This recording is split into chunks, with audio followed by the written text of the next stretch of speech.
بسم الله الرحمن الرحيم. طه ما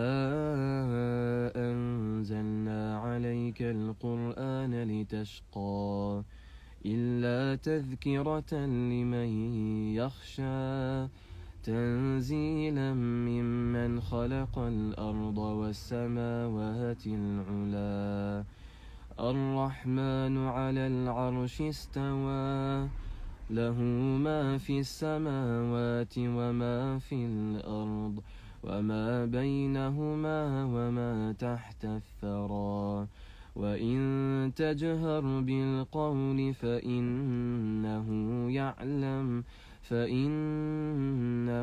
يعلم السر وأخفى الله لا إله إلا هو الله لا إله إلا هو له الأسماء الحسنى وهل أتاك حديث موسى إذ رأى نارا فقال لأهلهم كثوا إني آنست نارا لعلي آتيكم منها بقبس أو أجد على النار هدى فلما أتاها نودي يا موسى إني أنا ربك فاخلع نعليك إنك بالوادي المقدس طوى وأنا اخترتك فاستمع لما يوحى إنني أنا الله لا إله إلا أنا فاعبدني وأقم الصلاة لذكري إن الساعة آتية أكاد أخفيها لتجزى كل نفس بما تسعى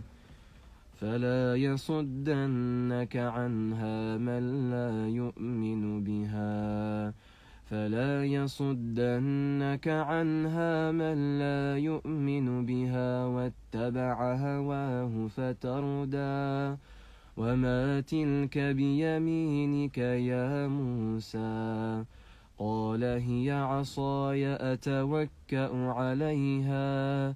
وأهش بها على غنمي ولي فيها مآرب أخرى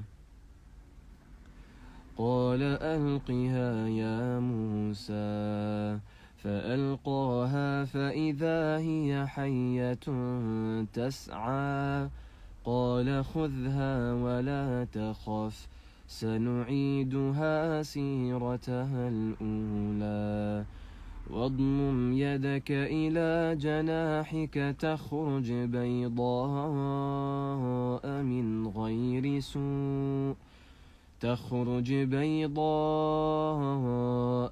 غير سوء آية أخرى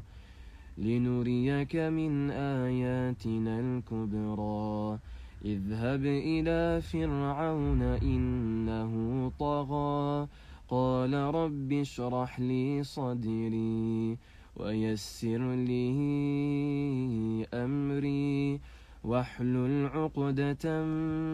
من لساني يفقه قولي واجعل لي وزيرا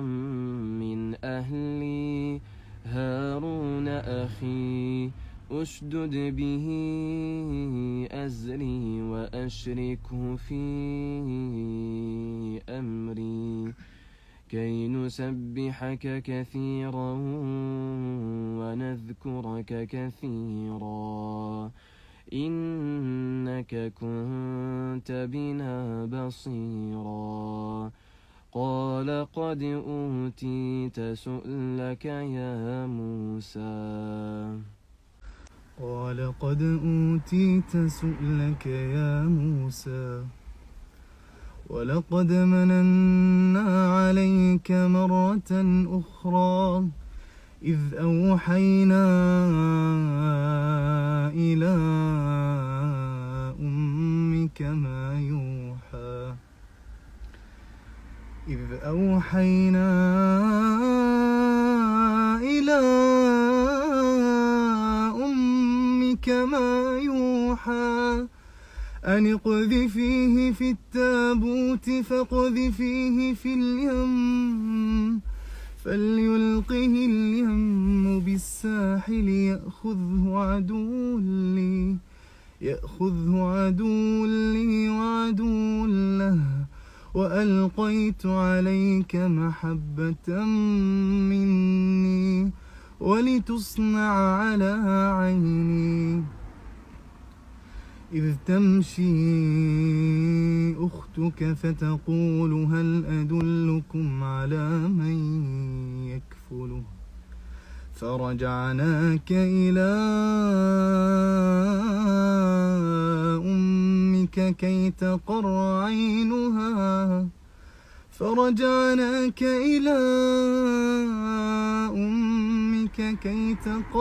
عينها ولا تحزن وقتلت نفسا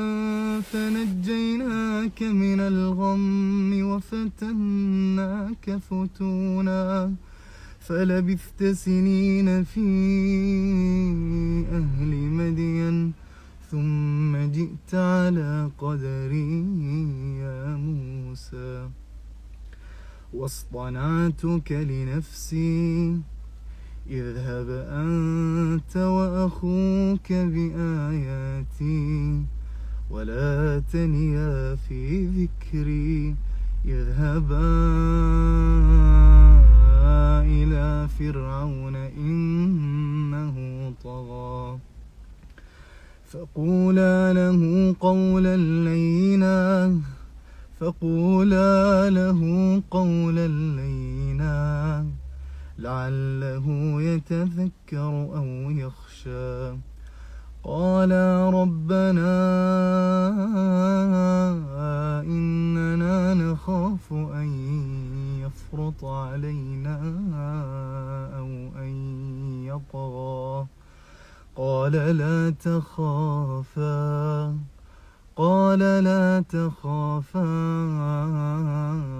إنني معكما أسمع وأرى قال لا تخافا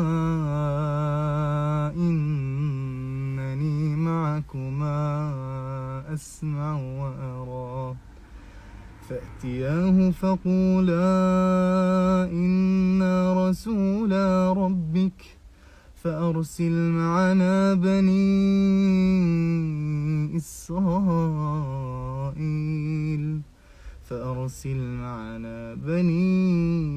إسرائيل ولا تعذبهم قد جئناك بآية من ربك والسلام على من اتبع الهدى إنا قد أوحي إلينا أن العذاب على من كذب وتولى قال فمن ربكما يا موسى قال ربنا الذي أعطى كل شيء خلقه ثم هدى قال فما بال القرون الأولى